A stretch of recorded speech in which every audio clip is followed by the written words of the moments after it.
Alright, let's talk about this one very briefly because I really don't have much to say.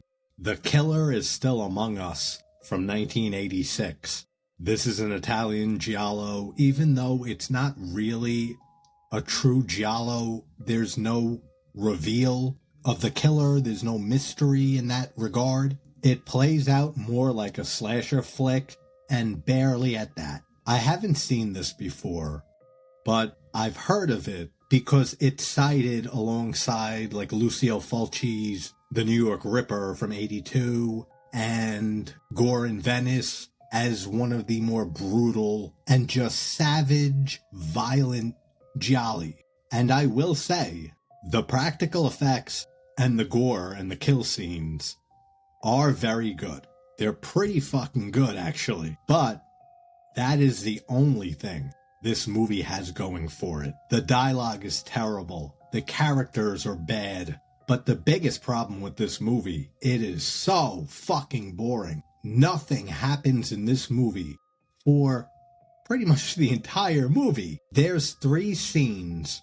One at the beginning of the movie, one midway, and the coup de grace, if you will, near the end, the tent sequence. But besides that, this was hard to get through the first time, and I ended up watching it a second time because I was sick when I watched it the first time, and I said I wasn't paying attention fully, so maybe I missed something. Yeah, I didn't miss anything. Just as bad, if not worse, watching it a second time. But we have this girl, Christiana, who's a criminology student, and she's working on a thesis paper on an active serial killer known as the Monster, or El Monstro. And this entire story is based on the Monster of Florence, an actual serial killer that, to this day, is still unsolved. They never caught the actual killer. So it's loosely based on the actual events, but as I looked a little deeper into the true events and the actual Monster of Florence case, it actually follows some of the events and murders of the case pretty damn closely.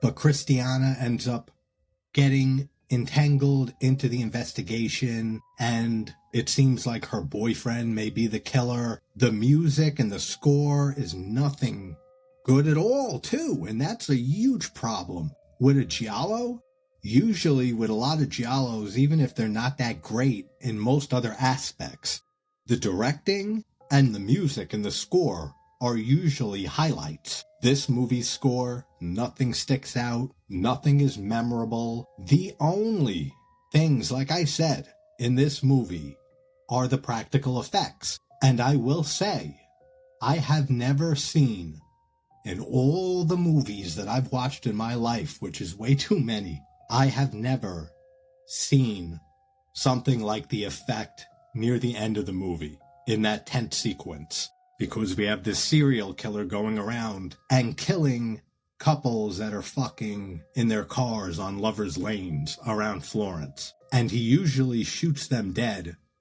and then he mutilates the body of the female victim. And I don't want to get too into it, man, because like I said, it looks good from a pure technical standpoint of the effects work. And it's done in such a way that it really does make you sick. Watching it, it really does make you squirm because you end up seeing the killer, and it's a lot of POV shots.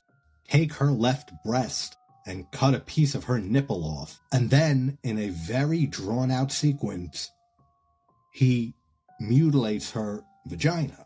And again, I've never seen anything like that in a movie before. But it's not something I was really looking for, nor do I really ever want to see again.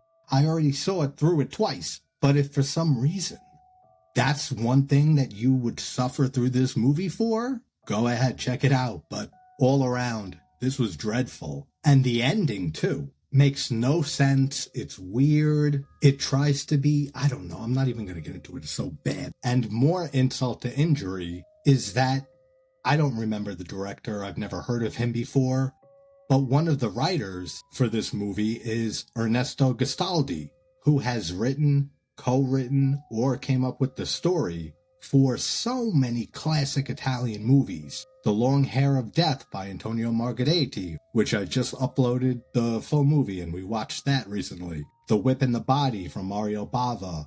Torso and All the Colors of the Dark from Sergio Martino. So Sweet, So Perverse by Lenzi. And there's probably a handful I'm forgetting. But he's a great writer, responsible for a ton of great movies. And this is just awful. So, The Killer is Still Among Us. They should have called it The Killer is Still Among Us while nothing happens, nor does anything continue to happen. Dreadful, but check it out. It's on Tubi if you want to see it.